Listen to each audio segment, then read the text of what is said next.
My name is Joanna Merritt. I'm 32 years old. She's no longer part of this family. My mother said it loud and clear into the microphone at my own promotion ceremony. Her voice sliced through the room like broken glass. I was sitting in the third row, surrounded by decorated officers in crisp dress uniforms. The national anthem had just finished. The flags were still swaying lightly. This was supposed to be a solemn military event. No one stopped her. She had taken the mic from a junior coordinator and planted herself in front of the stage. "She is not my daughter anymore," she repeated, pointing at me. "And she never will be." My aunt, my younger brother, my brother-in-law, all seated behind her, said nothing. No one did. I didn't flinch, didn't lower my eyes, didn't blink. This wasn't new. I had been invisible in this family for a long time, but something shifted in the room that day. From the far end of the hall, a cluster of Navy SEALs turned their heads. One stood up, then another, then 18 more. A general walked slowly through the center aisle and stopped directly in front of me. His presence alone nearly shattered me. I had waited 3 years for this moment and never told a soul. The room packed with brass flags, and silence held its breath. I sat there, still unshaken in the weight of every gaze, every whisper, every dismissal. No one knew what they had just lost. No one knew, but they would. Because this wasn't the first time they tried to erase me, but maybe it would be the last. Walk with me, so you'll see who I've quietly become. And what happened to the ones who once called me that girl? I could feel the breath catch in my throat, but I didn't let it out. The general stood still in front of me, his posture dignified, his eyes scanning my face, not with pity, not with sympathy, but with recognition. I didn't look up to meet him, not fully. Just enough to acknowledge his presence. That was all I could allow myself. Anything more and I might break. No one moved. Behind him, the 20 SEALs stood in a perfect line, hands clasped behind their backs. Their uniforms were immaculate boots, silent against the polished floor. They didn't say a word. They didn't have to. The entire room shifted around them. I heard the faint scrape of my mother's heels retreating toward her seat. No one spoke to her. No one even looked her way. The weight of what she'd said still lingered like smoke. I saw one of the junior officers at the back, probably 23, 24 fidget with a clipboard. He was pretending to double-check names, but I could see his eyes darting back and forth between the SEALs and me. To him, I must have been a mystery. The estranged daughter, the woman in the third row, the one everyone looked through but no one looked at. Except now 20 men who could disappear behind enemy lines were standing for me. The general didn't speak. He didn't need to. His body blocked the view of everyone else for a brief moment, and in that moment I felt like I existed again. Not as someone's failure, not as the black mark on a family tree, but as someone who mattered. I had no medals on my chest, no words of defense prepared, no family behind me, just silence. But it was louder than anything my mother had said. Behind me, someone cleared their throat. Nervous, uneasy, the kind of discomfort that spreads through a crowd when dignity is interrupted. I imagined the ceremony planners scrambling behind the curtains trying to decide whether to resume the program or wait. But no one moved. Because no one knew what this was. They didn't know that this moment had been years in the making.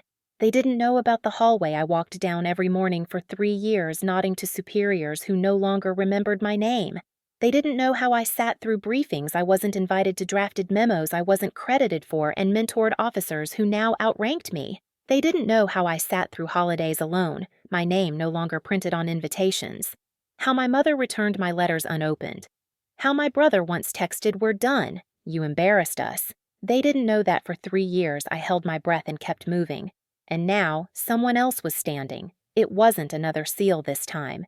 It was a woman in army green, about 50, with gray streaks at her temples and a chest full of quiet honors. She didn't move toward me, but she turned in my direction and nodded. Just once. It felt like a lighthouse beam in fog. The general shifted slightly, stepped to the side, and with a simple motion gestured toward the podium. Then he turned not to the crowd but to the SEALs behind him and gave a small nod. No words, just silence and motion and respect. He returned to his seat and the 20 men followed row by row in practiced rhythm. They sat like nothing had happened, like this was part of the plan all along. But it wasn't. It never was. I sat with my hands, still eyes focused straight ahead, my throat burned not from tears, but from the restraint it took to stay still. I had spent so long pretending I didn't care about the opinions, the judgments, the loss. But in this moment, I let myself feel it, all of it, and it didn't destroy me. Behind me, I heard my aunt shift uncomfortably. My brother whispered something sharp under his breath. My mother didn't speak again, not for the rest of the ceremony. They were spectators now. Not to my downfall, but to something else entirely. I was no longer their disappointment. I was someone the room couldn't ignore. People think betrayal looks like a slammed door or a fight at the dinner table. But in my case, it was 1,000 silent moments stretched thin across years like old string that finally snapped when my mother took the microphone. I wasn't always invisible to them. I was born in North Carolina, the first daughter in a family of boys. My father had been gone since I was 10, a quiet departure, a folded flag a funeral with more rifles than tears. My mother, Evelyn, hardened after that. She told us we were Merritts, and Merritts didn't break down. Merritts didn't chase shadows. Merritts knew their place and stayed in it. I suppose I never really did. By the time I was 17, I had already applied to every ROTC program within 3 states. I didn't wait for permission. I knew I wouldn't get it. My mother wanted me in law or teaching something with dignity, she used to say, which was her way of telling me that women didn't belong in combat boots. When I told her I got into the Naval Academy, she didn't speak to me for 3 weeks. At the time, I thought it was grief, some unresolved memory of my father, some fear that I would vanish like he did. I know better now. The first few years of service were quiet. I followed orders, excelled in strategy, led teams, wrote reports, rose through ranks. I worked twice as hard, stayed twice as long. Every accomplishment was met with silence from home. Birthday calls were missed. Holiday dinners were smaller this year. My mother would send photos of gatherings where I wasn't invited, the caption always the same, "Hope you're doing well." Then came the assignment that changed everything. I was stationed overseas on a rotational leadership program when the alert came through. A small recon unit, 20 SEALs, had been cut off deep in hostile terrain, pinned down and out of contact. The commanding officer at the time hesitated. There was concern about protocol, about international optics. There were delicate partnerships in the region. Any wrong move could set off a diplomatic storm. But I knew where they were. I knew what they were up against. And I knew that by the time the red tape cleared, 20 men would be dead. So I gathered a small unit, 5 volunteers, all off duty, and we went. No formal orders, no fanfare. Just coordinates conviction and a clock running out. The extraction took just under 4 hours. We moved under cover of darkness, navigating mountain passes and unmapped territory using shortwave radios and hand signals. I still remember the face of the first SEAL we found, half his uniform torn, dirt across his cheek, disbelief in his eyes when he realized we weren't ghosts. We didn't lose a single man, not one. And when we brought them back bleeding and silent, every one of them saluted before walking off the airstrip. I thought that would be the moment everything changed. It was. But not the way I expected. 2 days later, I was called into a classified hearing. The operation had violated direct protocol. It wasn't just chain of command, it was international sovereignty. There were talks behind closed doors, back channels to allies, phone calls that weren't meant to exist. The mission was scrubbed from the record. The SEALs were debriefed under oath. No mention of my name, no awards, no recognition. Just a quiet warning. Your actions could have sparked a conflict. I was officially reprimanded. They called it uncontrolled action in a diplomatically sensitive region. Unofficially, I was transferred, demoted, assigned to administrative duty in an air-conditioned room with low ceilings and flickering lights. I spent 3 years typing policy drafts and sanitizing press briefings, erasing the blood from our language. My mother called it justice. She acted without discipline, she told my uncle once. She embarrassed this family. She thinks she knows better than command. She's not her father. I didn't argue. I never did, because I knew what we did out there, and so did they. The 5 men I led never spoke publicly, but every year on the same day I received the same message from each of them. Still here. Thanks to you. That was enough. Most days. Other days I wondered if maybe I had been wrong. Maybe I had stepped too far. Maybe saving lives wasn't enough if it broke every rule along the way. That thought kept me awake for months, but what really cut the deepest wasn't the punishment. It was the silence that followed, the way my family closed ranks, the way I became a cautionary tale at Thanksgiving, the way my brother avoided my name and my mother referred to me only as the girl, as if I'd died, as if they'd buried me with my father. Still, I showed up. I did the work. I said yes to the things no one wanted. I trained junior officers, rewrote outdated doctrine, cleaned up behind careless command, and somewhere along the way, someone noticed. That was how the promotion came. No ceremony, no speech, just a quiet letter in a sealed envelope.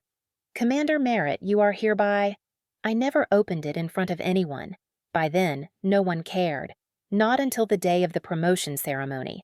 Not until the seals stood. And not until the general walked forward. The morning after the reprimand, I walked into my new office, a windowless room buried in the back wing of Naval Command, filled with old filing cabinets and a desk that tilted slightly to the left. My nameplate wasn't on the door. No one had even bothered to take down the last officers. They called it a strategic reassignment. But in the silence that met me from former colleagues, I knew what it really was, exile. Overnight, I became the woman everyone glanced at but didn't greet. The one they whispered about in hallways, half-lowered voices saying things like poor judgment or should have known better. I wasn't stripped of my rank, but I was stripped of trust. That was worse. The new command left me off all forward-facing tasks. My days were spent reviewing dry operation briefings, proofreading reports, updating training modules that no one read. I was invisible in uniform, and somehow it hurt more than if they had kicked me out entirely. But the silence at work was nothing compared to home. When I visited for Thanksgiving that year, my chair at the table was already filled by a neighbor's daughter, apparently. My plate was never set. When I asked my mother about it, she waved her hand as if brushing away smoke. You brought this on yourself. She said it like a prayer, like she'd been waiting to speak it aloud. My younger brother Nate wouldn't meet my eyes. He had just been accepted into law school, the pride of the family, the son who followed orders, the one who didn't embarrass us. I stayed only one night. No one asked why I left early. No one called after. That winter, I spent Christmas in the base library writing a systems improvement proposal no one had asked for. I still submitted it. No reply. I didn't expect one. But the worst moment came a year later when an old mentor of mine, Commander Saul Redgrave, retired. He'd been the only one who had trained me when I was fresh out of Annapolis, the one who taught me how to read the map behind the mission. His retirement dinner was private. I wasn't invited. I heard about it through someone else's forwarded email. I watched the photos from afar, my peers in dress blues toasts held high, his family smiling in uniformed rows. In the corner of one frame, I spotted Lieutenant Avery. She used to be on my team. I had once pulled her out of a freezing stream during an Arctic simulation when she dislocated her shoulder. Now she was being toasted, promoted, celebrated. I wasn't angry, not really. More hollow. As if everything I had poured in every late night, every decision, every mile I'd marched had drained into someone else's glass. It would have been easier if I had hated them. But I didn't. I just slowly began to believe they might be right. Maybe I wasn't who I thought I was. Maybe my instincts weren't extraordinary, just reckless. Maybe saving those men had been luck, or arrogance, or both. The Navy kept me in uniform but out of sight. I became the name on someone's report, the quiet yes woman, the efficient ghost. There were nights I stood in the shower uniform still half on, letting the water blur everything because it was the only place I didn't have to keep my back straight. There were days I typed words I didn't believe anymore, but I still showed up. I still ran drills at ORO 600. I still triple-checked every report. I still said ma'am and sir and understood when no one was really listening. And then quietly, without notice, things began to shift. I was asked to contribute to a revised operations manual for high-risk missions, then consulted on an offshore extraction review, and then without fanfare I was reassigned to a planning division, one that oversaw classified operations. They didn't say why, they didn't apologize, they just gave me a passcode and a stack of files. The new office had no nameplate either, but the air felt different. It didn't mean I was redeemed, not yet. But it meant someone remembered, someone upstairs hadn't forgotten what I did, what I was willing to do. And maybe, just maybe, they didn't think I was reckless. Just ahead of protocol, I stopped checking my email after 7 p.m., not because I wanted boundaries, but because I couldn't bear another night watching a glowing screen that had nothing for me. Nothing but silence. Nothing but updates about teams I wasn't on, operations I wasn't invited to, promotions I wasn't considered for. I didn't cry. That wasn't my way. Instead, I folded uniforms. I ran 6 miles in the dark. I lined up pencils. And sometimes I sat by my locker long after everyone else had gone, staring at the metal slats, wondering if I'd imagined the woman I used to be. The one they called bulletproof. The one who once talked down a hostile gunman without backup. The one who said yes to an unauthorized op because there were 20 men on the line and no one else was moving. But in that gray office with its flickering lights and recycled air, she felt like a story someone else had told me. I remember the night I almost submitted my resignation. It was late. I had stayed behind again, finishing revisions on a security protocol that I knew would be redlined by morning. The base was quiet. The vending machine in the hallway had just swallowed my last dollar without giving me anything back. And in that ridiculous moment, that small, stupid moment, I thought, I don't belong here. I opened the Navy portal, pulled up the resignation form, sat there for 5 minutes, maybe 10. I don't know.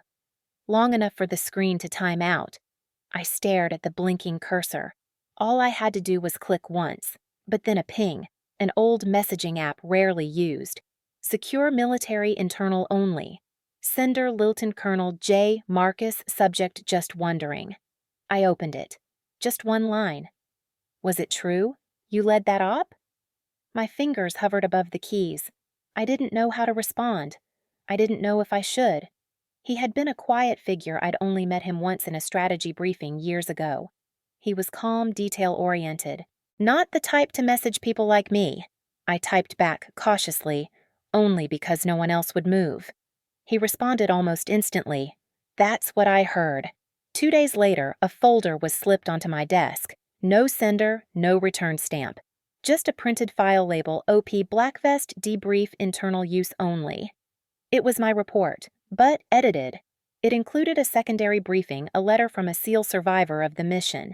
He detailed the moment our team arrived, how we evacuated them under fire, coordinated with no satellite support, and navigated an improvised extraction through a ravine that no map had charted. He wrote, I don't know who she was, but we owe her our lives.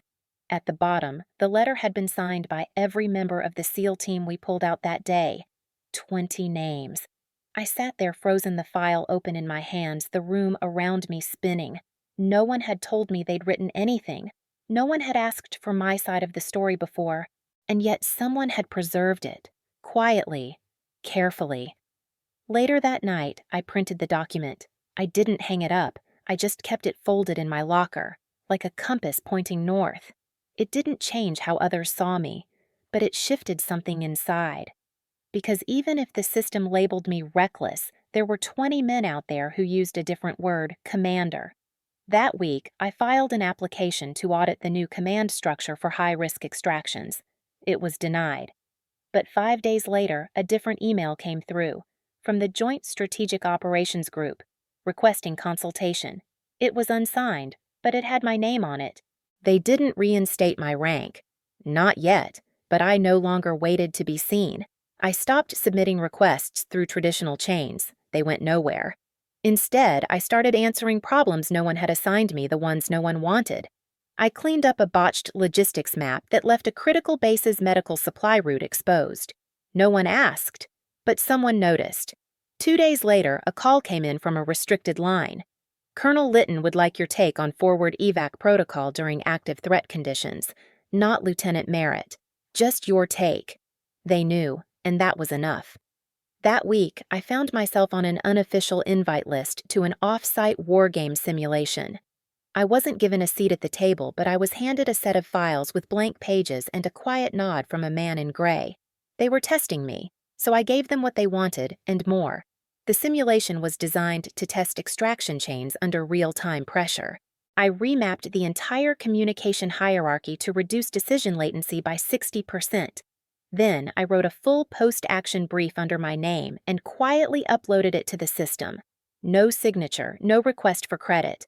But the next week, someone used my version. They didn't acknowledge it, but they used it. By then, I'd stopped waiting for acknowledgement altogether. Instead, I began assembling patterns who forwarded what? Which officers asked follow-up questions? What kind of phrasing returned results? I became surgical. I never made noise, but my work traveled like smoke. One night, as I left the strategic wing, a woman I'd never spoken to, a lieutenant commander from Intel, stopped me by the elevator. "I know what you did in Black Vest," she said softly. "They all do. They're just waiting for the green light." I didn't ask who they were. I just nodded once. 2 weeks later, I was assigned as quiet consultant to Joint Recovery Operations. No one announced it. My name wasn't listed, but the folder slid across my desk was marked OP Direct High Risk Response Advisor. There were 2 initial proposals inside. One was poorly drafted, clearly assembled for cover. The second had a redacted contact list, most names blacked out, but at the top was handwritten, "Let her lead." I did. We neutralized a critical hostage scenario, off-record guided an extraction team through electronic jamming, and recovered all 6 missing operatives with 0 casualties. It never made a headline, but one of the men I saved had been in the SEAL team I pulled out 3 years prior. He remembered my voice on comms. He cried when I walked into the evac zone. Not out of fear, but recognition. "You don't know how long I've wanted to say thank you," he said. I didn't say anything. I just handed him a bottle of water, nodded, and walked back toward the dust trail. At night, I'd sit at the edge of the barracks, boots, unlaced eyes on the horizon. I wasn't chasing restoration anymore. That was never the goal. What I wanted was precision, effectiveness, redemption on my terms. I didn't want their medals. I didn't want speeches. But I wanted to prove quietly daily that I was never wrong to act. And slowly a new kind of respect returned. No parades, but calls, requests, consultations with clearance levels I hadn't seen in years. They didn't say welcome back, but they used my voice. And in the military, that's louder than applause. The ceremony hall was colder than I remembered. Or maybe it was me.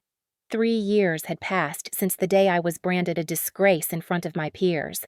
3 years of watching people I trained get promoted ahead of me, of letters gone unanswered, of family photos being quietly taken down.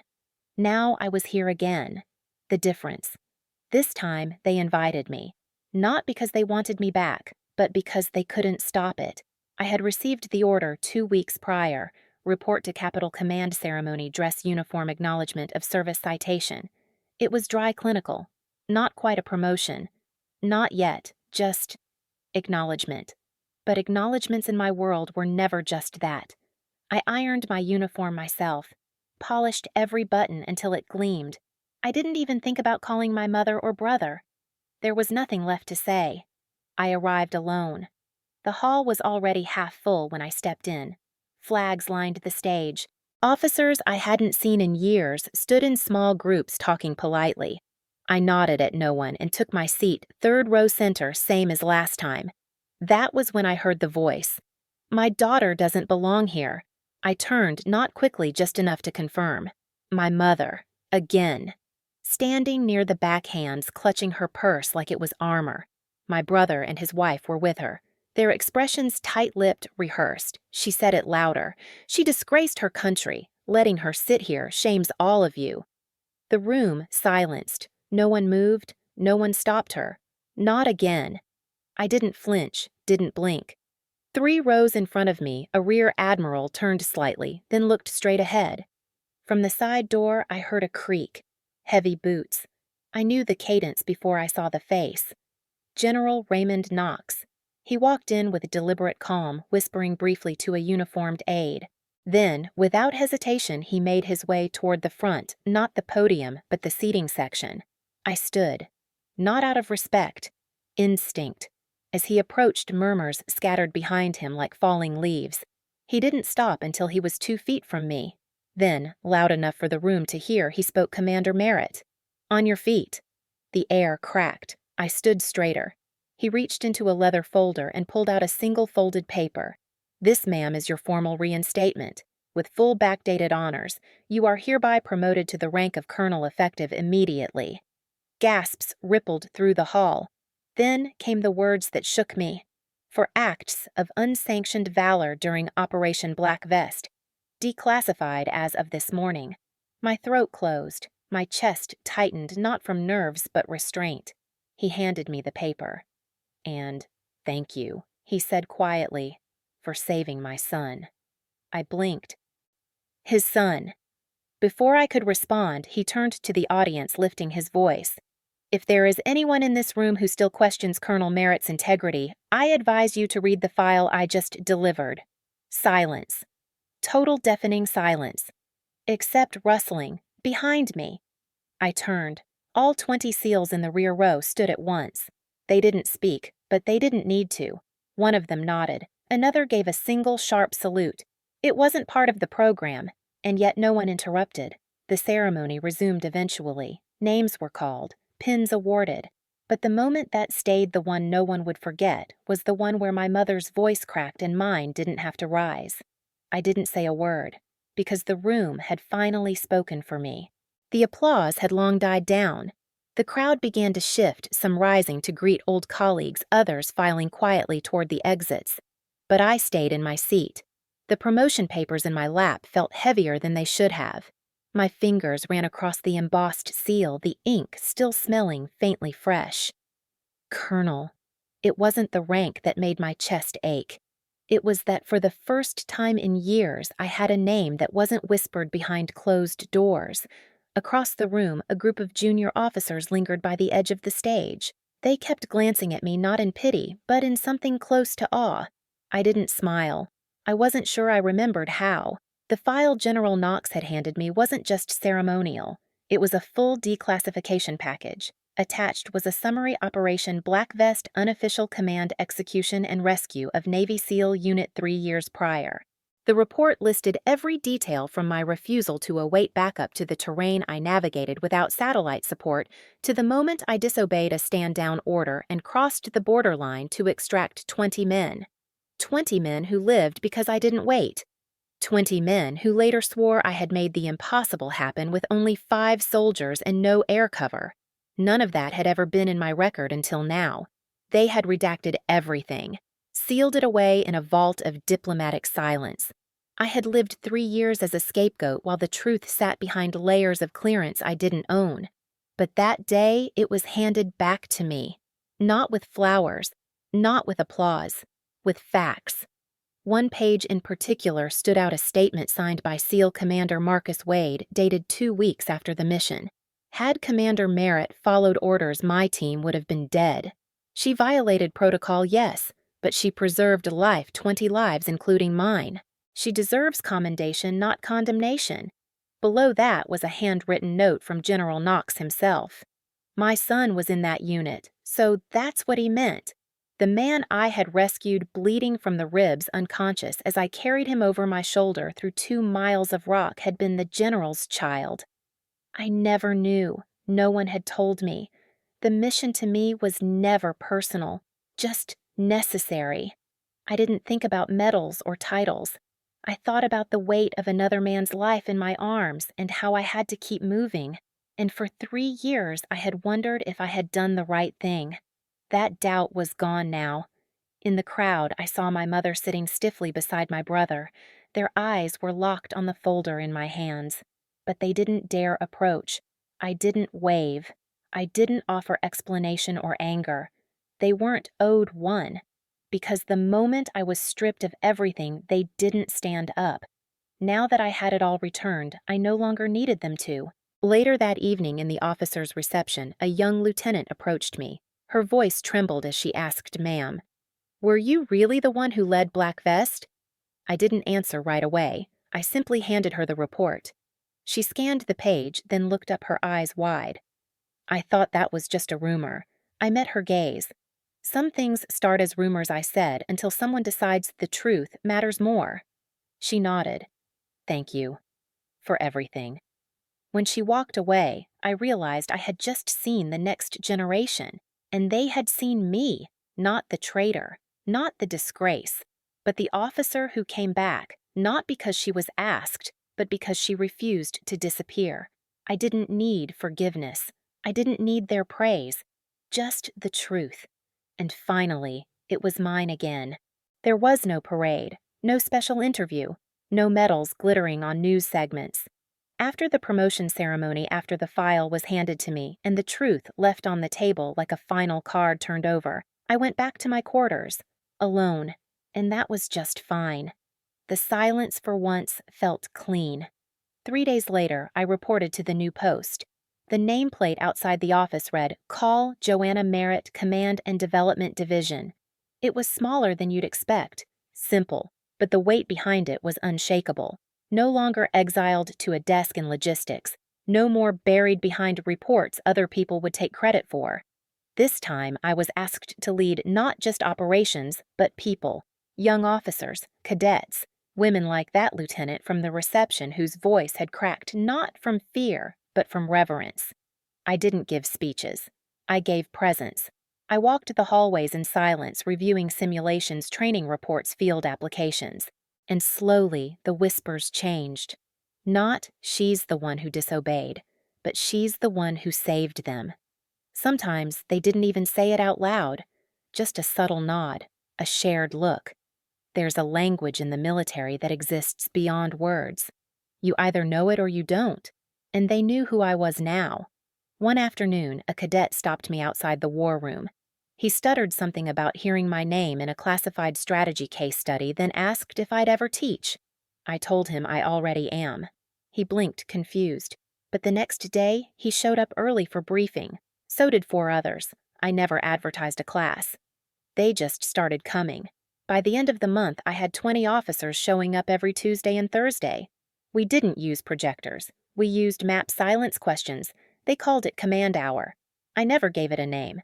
I gave them what I never got: the truth, the pressure, and the space to decide who they wanted to become. As for my family, I didn't call. They didn't call either. The apology never came. My mother still sends birthday cards to my brother and invites to my niece's school events. I never see my name on the list, but I don't sit waiting anymore. Some truths don't need witnesses to stay real. I built something bigger than their permission. And the funny thing is, when you stop chasing approval, it circles back in strange ways. A few months later, I received a box. No return address. Inside was an old photo, me age 15, standing outside the academy gates in uniform for the first time. On the back, someone had written, "You were always this." We just didn't see it yet. No signature. But the handwriting was my father's. It didn't change anything, didn't erase the years I was erased. But it said what needed to be said in his own quiet way. I didn't frame it. I tucked it inside the top drawer of my new office, next to the file from General Knox, next to the medal I never wore. And sometimes when cadets ask what it means to lead, I tell them this. When they don't give you a seat in the room, build the damn room. And they always fall silent, not out of fear, but because they're starting to understand. Leadership doesn't need a mic. It doesn't need a stage. It doesn't even need applause. It just needs someone who remembers who they are long after the world forgets.